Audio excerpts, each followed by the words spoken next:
বিশ্বের সবথেকে ঐতিহাসিক শহর বারাণসী, যাকে কাশী বিশ্বনাথ, এমনকি বেনারস অথবা রুদ্রবাসা বলেও চেনে। এর অনেক নাম হওয়া সত্ত্বেও এটিকে ভগবান শিবের শহর কাশী অথবা মহাশ্মশান বলেই চেনা হয়। এখানেই রয়েছে 12টি জ্যোতির্লিঙ্গের মধ্যে একটি বাবা বিশ্বনাথের বসবাস।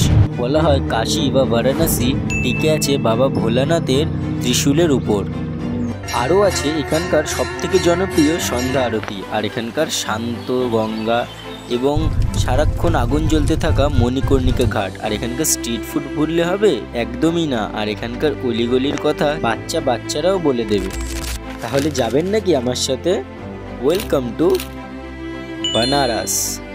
সবার প্রথমেই আমরা হাওড়া থেকে একটি ট্রেন ধরবো, যেটা কিনা আমাদের আসানসোল, ধানবাদ এবং গয়া হয়ে আমাদেরকে পৌঁছে দেবে বারাণসী জংশন, আমাদের গন্তব্যস্থল। বেনারসি এসে গেছি। এবার একটা সবার ফার্স্ট অফ অল কিছু খেয়ে একটা রুম খুঁজতে হবে, আর কিছু খাবো তারপর রুম খুঁজবো। বারাণসী জংশনের বাইরে বেরিয়েছি, এবার শুধু খাওয়ার জন্য একটা জায়গা খুঁজতে হবে, তারপর রুমের চিন্তা ভাবনা। বাঙালি খাওয়ার বাবা একেবারেই অসম্ভব বললেই চলে, কিন্তু তাও একটু কষ্ট করলে ভাত আর ডাল তো আপনারা পেয়েই যাবেন।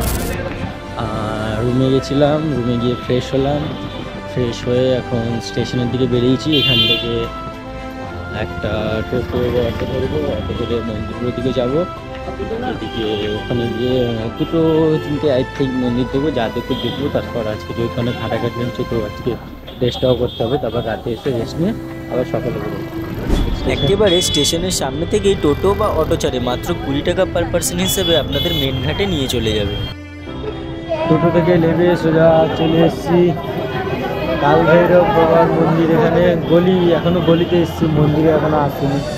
প্রথমেই আমরা পুজোর জন্য নিয়ে নিলাম ফুলের ডালা, এবং তারপরেই আমরা লাইনে দাঁড়িয়ে আছি এখানে মন্দিরে যাওয়ার জন্য। কিন্তু ভিতরে ক্যামেরা অ্যালাউ নেই, ওর জন্য লুকিয়ে রেকর্ড করছি, ধরা না পড়ে যাই। এখন বাবা ভোলানাথেরই ভরসা।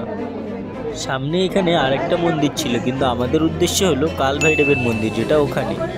মন্দিরের ভিতরে ক্যামেরা অ্যালাউ ছিল না, ওর জন্য তোমাদের দেখাতে পারলাম না ভিতরের দর্শনটা।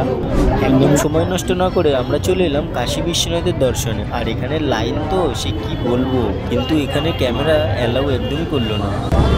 কাশী বিশ্বনাথের দর্শনে 20-30 জায়গায় লাইন, কম করে 20 থেকে 30 জায়গায় লাইন। কোনো ভুলভাল আবল তাবল কথা না, 20-30 জায়গায় লাইন। যে যার মধ্যে আসছে, ঢুকছে, বাবা সম্মুখে যা খুশি তাই। এলাম বেনারসের ফেমাস লস্যি।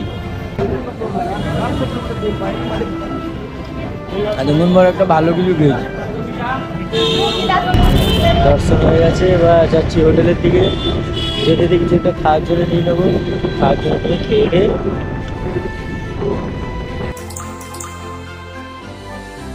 পরের দিন সকালে উঠেই আগে টিফিনটা সেরে নিলাম। সারা দিনটা অনেক বড় হতে চলেছে। খাওয়া কমপ্লিট হয়ে গেছে। এবার আমরা আশিঘাটের দিকে যাব। প্রথমে আশিঘাট যাবো, তারপর আসার সময় ওইগুলো বাদগুলি যা দেখার আছে, ইস্কন মন্দির সামথিং ওরকম কিছু সব দেখে আসবে। রাতের বেলাটায় ভিড় তো নর্মাল ব্যাপার ছিল, কিন্তু দিনের বেলায় যে এতটা ভিড় হবে আমি সেটা বুঝতে পারিনি। এতটাই ভিড় যে গাড়ি ঘোড়াও ঠিকভাবে পাস আউট করতে পারছে না। এখন যেতে চলেছি শ্রী জয়পুর মূর্তি ভাণ্ডারে কিছু ঠাকুর এবং কিছু ঠাকুরের জিনিসপত্র কেনার উদ্দেশ্যে।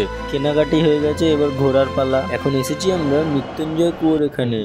বলা হয় এখানকার জল টানা 45 দিন খেলে যে কোনো রোগ নাকি সঠিক হয়ে যেতে পারে। বোতলে জল ভরা হয়ে গেলে একটু আশেপাশটা দেখে নিলাম। এখানে একটা ছোট্ট বাঁদর এদিক ওদিক করে খেলাধুলা করছিল। আর প্রত্যেক কটা মোমেন্টে বেনারসের অলিগলিতে ছিলই আমাদের সাথে।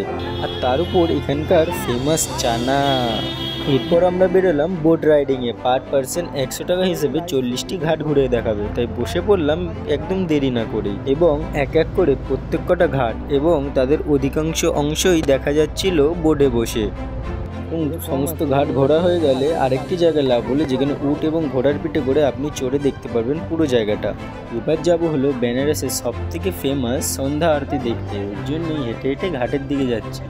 এখানে এসে একটা সিট তো পেয়ে গেছি, কিন্তু বাবা এত ভিড় যে বসতে হয়েছিল একটা কোনায়। আর এখানকার ভিড়টা আপনি দেখতেই পারেন যে এখানে প্রায় কোটি কোটি মানুষ এসেছিল শুধু সন্ধ্যা আরতি দেখার জন্য। একটু ওয়েট করার পরেই এখানে পণ্ডিত মশাইরা চলে এলো, যারা কি সন্ধ্যা আরতিটা অ্যারেঞ্জ করবে।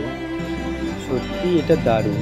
এবার মনে হলো যেন বেনারসে আসা আমার জন্য সার্থক হয়েছে। যেটা দেখার জন্য এসেছিলাম সেটা আমি দেখতে পেরেছি।